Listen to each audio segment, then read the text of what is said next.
Les résumés des matchs de Granville, Avranches et Dieppe sont dans notre débrief express spécial N2. Le FC Dieppe recevait Feigny-Aulnois au stade Jean Dasnias et ce sont les Dieppois qui se montrent les plus dangereux avec cette tête sur corner qui passe juste au-dessus du but de Brian Bernard. Puis cette frappe qui est repoussée par la défense de Feigny. Au retour des vestiaires, il faut un excellent Alexandre Lefebvre, une première fois qui repousse ce ballon sur ce coup franc.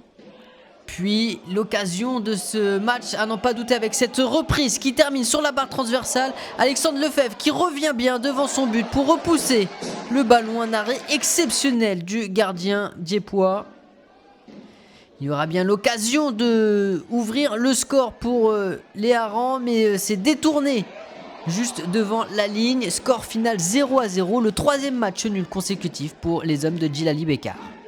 Le récit en 1 minute 30 de 2 déplacements cette semaine pour l'US Avranches qui se sont révélés malheureusement infructueux. Le premier, un match en retard sur la pelouse de l'US Saint-Malo qui, sur ce superbe enchaînement de Dominique Junior Burban, va marquer un joli but à la 29e minute et prendre les devants. Anthony Beuve qui ne peut rien là face au génie de l'attaquant de Saint-Malo. Les Manchois qui vont tenter de revenir mais qui malheureusement à 2 minutes du terme vont se faire avoir. Le ballon est donné dans le bon tempo, pas de position de hors-jeu et le 2-0 marqué par Antoine Véronneau.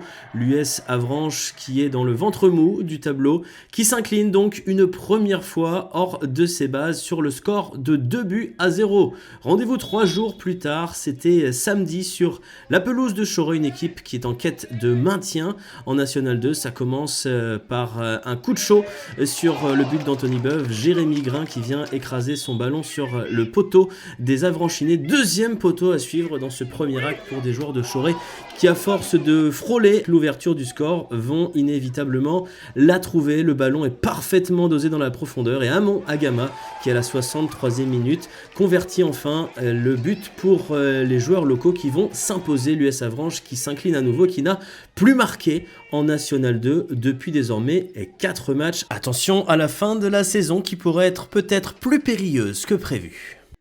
Le derby des Corsaires au programme de ce dimanche, quelques jours après avoir contrarié l'US Avranches, l'US Saint-Malo se serait bien vu contrarier aussi les plans de l'US Granville, qui est toutefois la première à se mettre en évidence. La réponse des joueurs en noir et l'arrêt d'Anthony Herbin qui se couche bien sur ce ballon. Les Malouins qui vont passer tout près de l'ouverture du score sur ce ballon en première période et désormais dans le tout début du deuxième acte. Ce sont les Granvillais qui sont à la manœuvre et les joueurs de Grégory Scaffa qui vont ouvrir la marque sur ce ballon glissé par Enzomis hors de portée du gardien Gabin Ollière.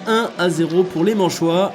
Malheureusement, ils ne vont pas tenir leur avantage comme c'est le cas depuis trop souvent ces dernières semaines. Saint-Malo qui se voit offrir un penalty transformé par Dominique Junior Burban.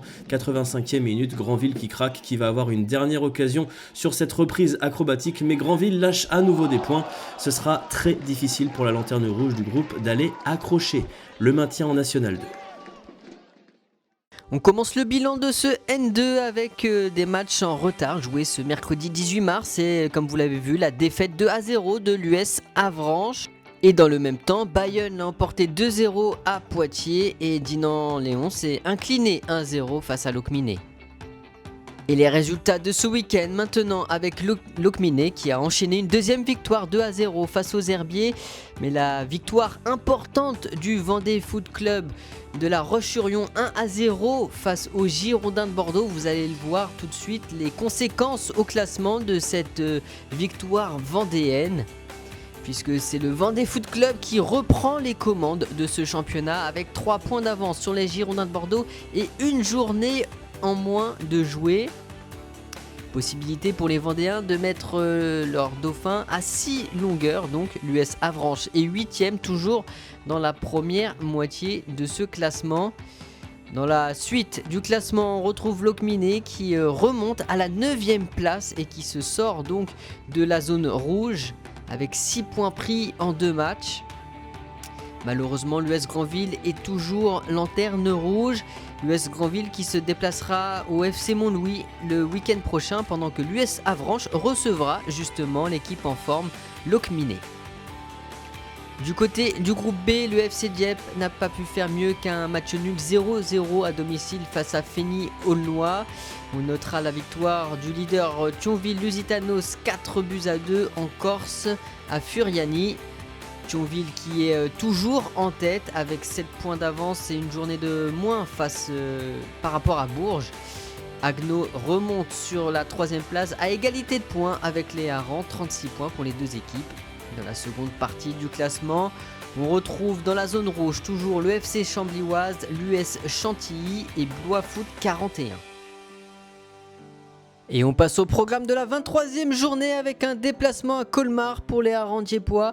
Le Thionville-Lusitanos leader recevra l'AS Beauvais, Agno recevra Blois et on vous laisse découvrir les autres rencontres de cette journée.